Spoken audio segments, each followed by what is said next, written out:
میرا اگلا قدم دشمن کے اصلی ہیڈ کوارٹر کی طرف تھا، مگر میں اسے تباہ کرنے سے پہلے ان کے نیٹ ورک کے متعلق معلومات حاصل کرنا چاہتا تھا تاکہ ان کے سرگردہ لوگوں کو چن چن کر جہنم حاصل کر سکوں۔ چنانچہ میں ابھی خانہ بدوشوں کے بھیس میں انہی کے ساتھ رہنا چاہتا تھا، مگر صرف ایک دن کے لیے، کیونکہ مجھے اندازہ تھا کہ اس تباہی کے بعد یہاں بڑی سخت چھان بین اور تلاشی ہوگی۔ لہٰذا میں اس دن کے بعد دوپہر خاموشی کے ساتھ ایک مسافر لاری میں بیٹھ کر شہر روانہ ہو گیا۔ دشمنوں کا ہیڈ کوارٹر ممبئی کے شہر بڑودہ میں تھا، لیکن میں نے ڈرائیور کیبن کے سوراخ سے سنیل کے لیپ ٹاپ کی اسکرین پر ابھرتے ہوئے نقشے میں جو اہم پوائنٹ ذہن نشین کیے تھے وہ بڑودہ سے خلیج کمبات تک پھیلے ہوئے تھے، اور صرف بڑودہ کے نیم پہاڑی علاقے سے لے کر خلیج کمبات تک گول دائرے کو ایک ڈائریکٹ لائن سے نشان کھینچا گیا تھا۔ گویا اب مجھے بڑودہ کے نیم پہاڑی اور جنگلاتی علاقوں سے لے کر خلیج تک کے ساحلی علاقے کو بھی ٹریس کرنا تھا۔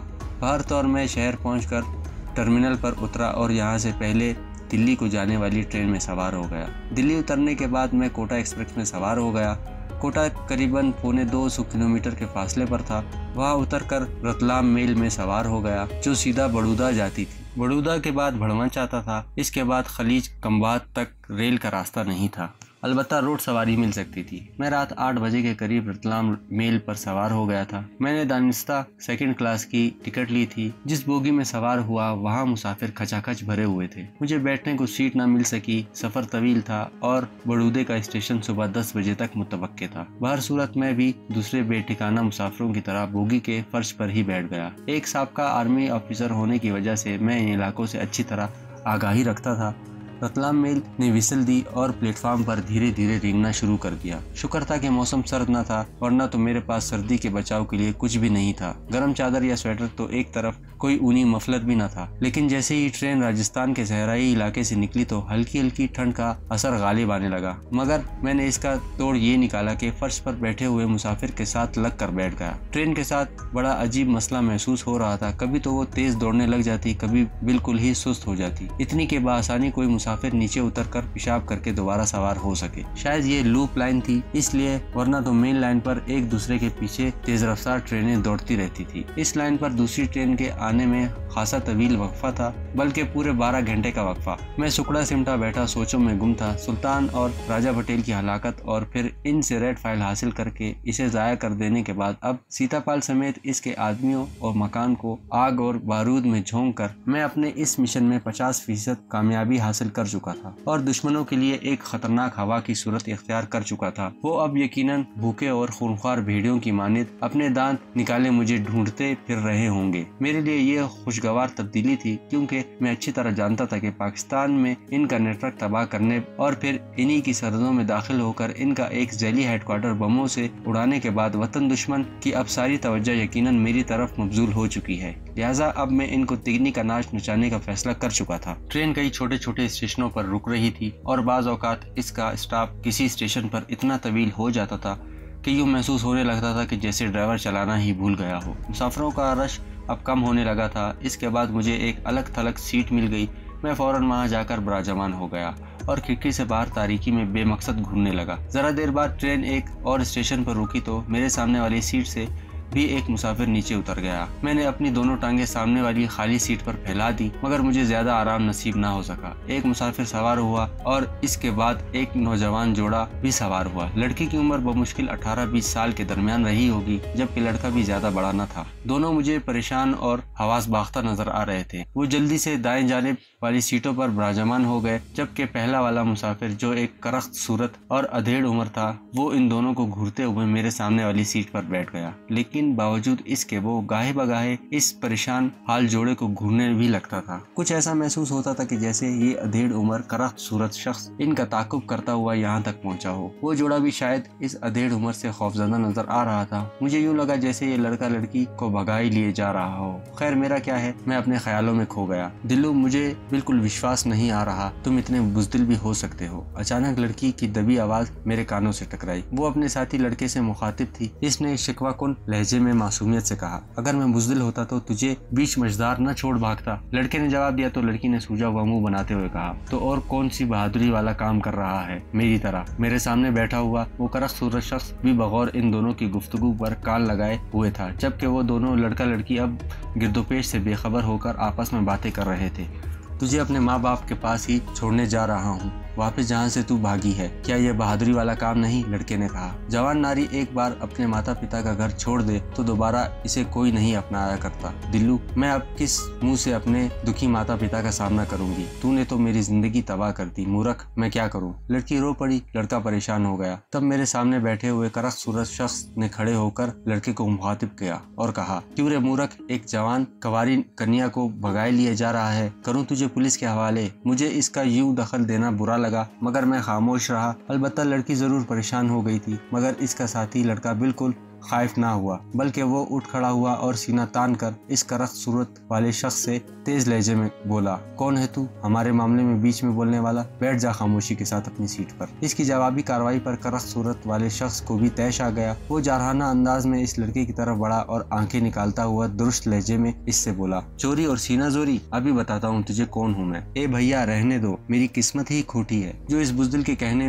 पर आकर अपने माँ बाप की चौखट छोड़ दी और अब मुझे दोबारा अपने माता पिता के पास ले जा रहा है। इस लड़की ने मुल्तजी लहजे में करख सूरत वाले शख्स से कहा, अगर ये तुझे तेरे घर से भगा ले गया तो इसे तुझसे शादी करनी चाहिए थी, ना कि बेसहारा छोड़ देता। मैं ऐसे लुच्चे लफंगों को खूब अच्छी तरह जानता हूँ जो तुम जैसी मासूम लड़कियों को भगा कर ले जाते हैं और फिर मजा लूटने के बाद बेसहारा छोड़ देते हैं। वो शख्स गुस्से से लड़के की तरफ घूर कर लड़की से बोला। बेचारी लड़की का चेहरा शर्म से सुर्ख हो गया। मैं इस मामले में नहीं पड़ना चाहता था। वो शख्स बिल्कुल ठीक कह रहा था मगर बावजूद इसके मुझे वो लड़का सूरत से औबाश फितरत नजर नहीं आ रहा था, वरना वो लड़की को वापस इसके घर नहीं ले जाता, इसे छोड़कर अपनी राह लेता। नहीं नहीं भैया, मैं भगवान की सौगंध खाती हूँ, दिल्लू ने मेरे साथ अब तक कोई ऐसी वैसी हरकत नहीं की। वो लड़की इस शख्स के जारहाना तेवर भांप कर जल्दी से लड़के की हिमायत में बोली, तू इसकी हिमायत करेगी पर मुझे फिर भी यकीन है कि ये तुझे किसी और के हाथों फरोख्त करने का इरादा रखता है। वो दुरुस्ती से बोला तो दिल्लू नामी इस लड़के को भी गुस्सा आ गया। जबान संभाल कर बात कर, वरना क्या कर लेगा तू? अब मेरा बीच में पड़ना लाजिम हो गया था क्योंकि वो दोनों बेचारे पहले ही परेशान थे। ऊपर से करख सूरत अधेड़ उम्र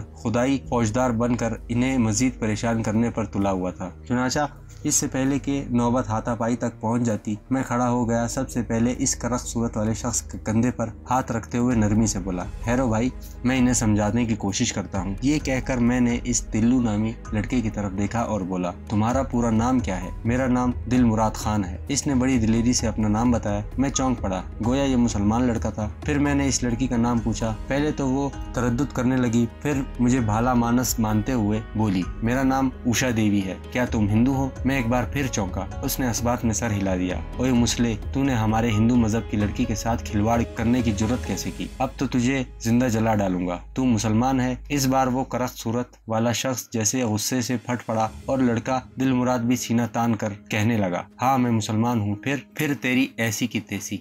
अब वो करख सूरत वाला भी आपे से बाहर हो गया। वो भी चूंकि हिंदू ही था, एक मुसलमान लड़के के साथ अपने मजहब की लड़की को देखकर वो भी उसकी हिमायत में खड़ा हो गया। अगर मैं इसे बरवक्त ना रोक लेता तो दोनों के दरमियान हाथापाई हो जाती। चंद बैठे हुए दीगर मुसाफिर भी हमारी तरफ मुतवज्जा हो गए। इनमें बेशतर हिंदू थे। वो बड़ी नफरत आमेज नजरों से लड़के को घूरे जा रहे थे जैसे इसकी तिक्का बोटी करने को बेचैन हो। मैं भी जरा परेशान हो गया। मुझे इस लड़के दिल मुराद और दिल्लू की बेवकूफ़ी पर गुस्सा और अपने आप पर पछतावा महसूस होने लगा था कि मैंने बिला वजह इसका असली नाम पूछ लिया, जो मेरा हम मजहब यानी मुसलमान था। अब मेरा इसे इन मुश्तइल हिंदुओं के नरगे से बचाना फर्ज था। ताहम मैंने मुदाखलत करते हुए इन मुश्तइल मुसाफिरों को समझाते हुए लड़के की हिमायत में कहा, भाइयों, बिला वजह खून खराबे से क्या फायदा? कसूरवार तो दोनों ही हैं। अगर लड़के के दिल में मैल होता तो ये लड़की को बेसहारा छोड़कर अपनी राह लेता। मेरे समझाने पर हालात जरा काबू में आए तो मैंने लड़के दिल मुराद खान से पूछा, देखो लड़के, तुम अब इस लड़की को खैर खैरियत के साथ इसके घर तक छोड़ दो, समझे?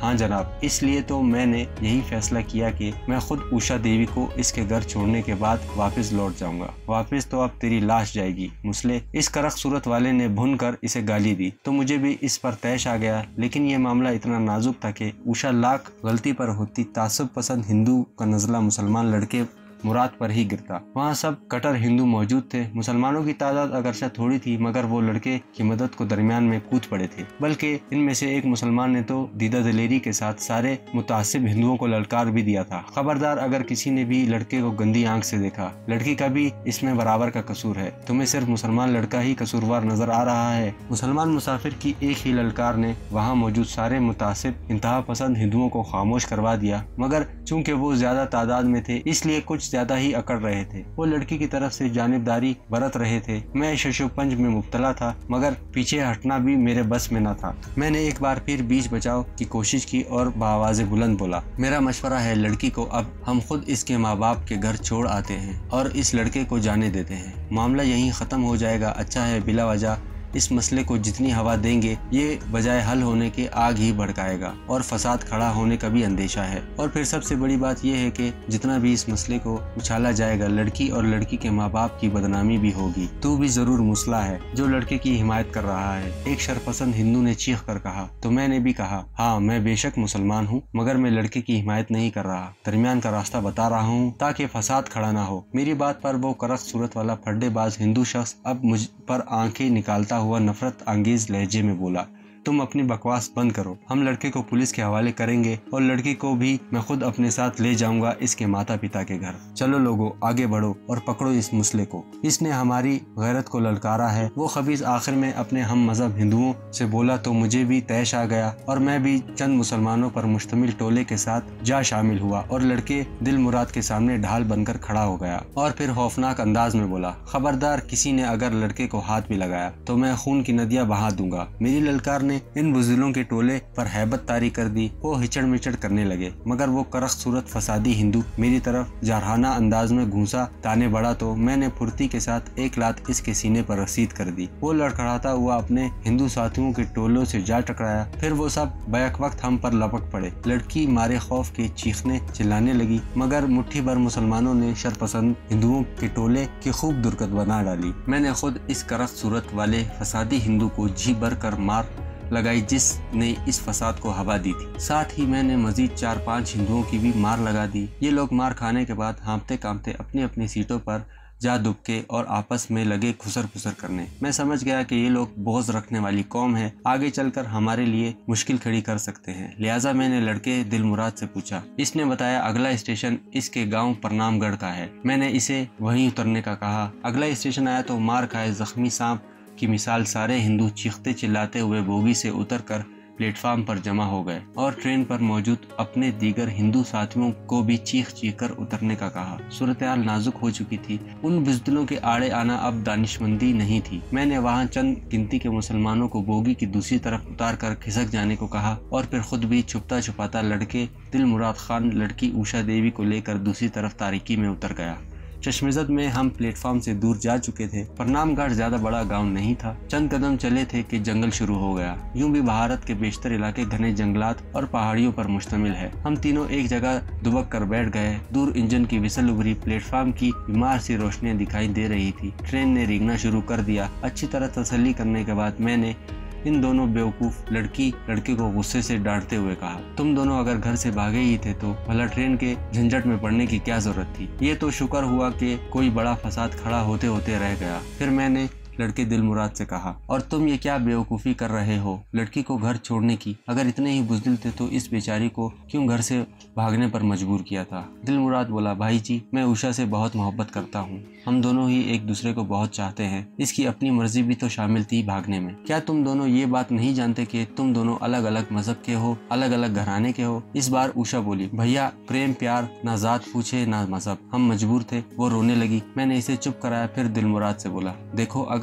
ये लड़की तुम्हारे साथ सच्ची है तो इसे अपने साथ कहीं दूर ले जाओ, इसे अपने मजहब इस्लाम के बारे में बताओ, और ये तुमसे ज्यादा अगर दीन इस्लाम से मुतासिर होकर कलमा पढ़ कर मुसलमान हो जाए तो फिर इससे शादी कर लेना। समझे तुम। इरादा तो मेरा यही है भाई जी। दिल मुराद उदास होकर बोला, मगर क्या। मगर मेरे साथ एक मसला हो गया है। इसके लहजे में गहरी परेशानी और तशवीश थी। कैसा मसला, खुलकर बताओ, मैंने पूछा। जी वो हमारे घरों से भागने के बाद मुझे पता चला कि उषा के बाप और भाइयों ने मेरे माँ बाप और सारे गाँव वालों को जंजाल में डाल दिया है। पूरा गांव इनके खिलाफ हो गया है। पुलिस अलग बार बार तंग करने लगी है। मेरे बाप और भाइयों को लॉकअप में बंद करके इन पर तशद्दुद किया जा रहा है। गर्ज ये कि इन लोगों ने मेरे घर वालों का जीना दूभर कर दिया है। उषा तो बड़े साहू की बेटी है, जबकि मेरे माँ बाप तो बिल्कुल ही गरीब हैं। जी दिल मुराद, तुम बहुत बेवकूफ اور پھر خود غرض بھی ہو۔ میں نے ذرا تیز لہجے میں اس سے کہا، میں جی وہ ہونکوں کی طرح میری طرف دیکھ کر بولا، تم نے پہلے یہ نہیں سوچا کہ تم ایک ایسی لڑکی کو بھگائی لیے جا رہے ہو جو صرف بڑے ماں باپ کی بیٹی ہی نہیں بلکہ ہندو مذہب سے بھی تعلق رکھتی ہے؟ تمہارے غریب ماں باپ کس طرح ان کا مقابلہ کر سکیں گے؟ تم نے اپنا مقصد تو حاصل کر لیا مگر ان بیچاروں کو کبھی نہ ختم ہونے والی مصیبت میں مبتلا کر دیا۔ میرے اس لہجے پر وہ بے اختیار رو پڑا۔ بھائی جی میں بہت نادم ہوں، میں بہت شرمسار ہوں، اسی لیے تو میں نے یہ فیصلہ کیا ہے کہ اوشا کو اس کے ماں باپ کے پاس چھوڑ دوں۔ اب ایک اور بیوقوفی مت کرنا، میں نے کہا۔ ہاں تم اس طرح ان کے سامنے جاؤ گے تو سارے ہندو تمہاری ٹکا بوٹی کر دیں گے۔ تم پہلے یہ بتاؤ کہ تمہارا اپنا گھر کے علاوہ اور کسی دوسری جگہ تمہارا ٹھکانہ ہے؟ ہاں جی میں سیتا نگر میں ہی رہتا تھا، وہاں میرا دوست سعید رہتا تھا، وہی گاؤں سے خبریں لا کر مجھے میرے گھر والوں پر ہونے والے ظلم کی خبریں دیا کرتا تھا۔ وہ بولا، ٹھیک ہے تم ایسا کرو، اپنے ماں باپ کا نام پتہ مجھے بتا دو اور خود اکیلے سیتا نگر اپنے دوست سعید کے پاس چلے جاؤ، میں اوشا کو لے کر اس کے ماں باپ کے پاس پہنچ جاتا ہوں، سمجھے تم؟ مگر اس سے پہلے تم یہاں سے فوراً نکل جاؤ۔ بہت اچھا جی یہ ٹھیک رہے گا، وہ بولا۔ اس نے اوشا کی طرف حسرت زدہ نظروں سے دیکھا، اوشا بھی رونے لگی، اس نے زاروں قطار رونا شروع کر دیا۔ میں نے اسے تسلی دی، دل مراد خاموشی سے چلا گیا۔ پھر میں اوشا کو لے کر اس کے بتائے ہوئے راستے پر چل پڑا۔ تھوڑی دیر چلے تو سامنے تاریکی میں مدھم سی روشنیاں اور گھروں کے خاکے نظر آئے۔ اوشا چلتے چلتے اچانک رک گئی۔ کیا ہوا، تم چلتی کیوں نہیں؟ میں نے قدرے چونک کر پوچھا۔ بھیا تم بھی تو مسلمان ہو، میرے ساتھ چلو گے تو کیا تم مصیبت کا شکار نہیں ہو جاؤ گے؟ میں یہاں سے خود ہی چلی جاتی ہوں اپنے گھر۔ اس کی بات معقول تھی لیکن پھر بھی میں اسے اس کے گھر کے دروازے پر ہی چھوڑنا چاہتا تھا، اس لیے اس کے ساتھ چلتا رہا۔ آبادی قریب آ گئی تو اس نے مجھے سامنے نسبتاً ایک بڑے اور پختہ اینٹوں والے مکان کی طرف اشارہ کرتے ہوئے بتایا کہ وہ اس کے ماتا پتا کا گھر ہے، اب میں واپس لوٹ جاؤں۔ یہ کہہ کر جب وہ جانے لگی تو میں نے اس سے کہا، اوشا ہو سکے دل مراد کو معاف کر دینا، اور ہاں مجھے پورا یقین ہے کہ تمہارے گھر والے تمہیں قبول کر لیں گے، ہو سکے تو دل مراد کے غریب ماں باپ کا بھلا کر دینا، ان بیچاروں کا کوئی قصور نہیں۔ غمزدہ سی اوشا نے ہولے سے جذبات میں سر ہلایا اور پھر آگے تاریکی میں بڑھ گئی۔ میں اسے تب تک جاتا دیکھتا رہا جب تک وہ اپنے مکان کی چوکھٹ کے قریب نہ پہنچ گئی۔ اس کے بعد میں واپس پرنام گڑھ کے ریلوے اسٹیشن کی طرف چل پڑا۔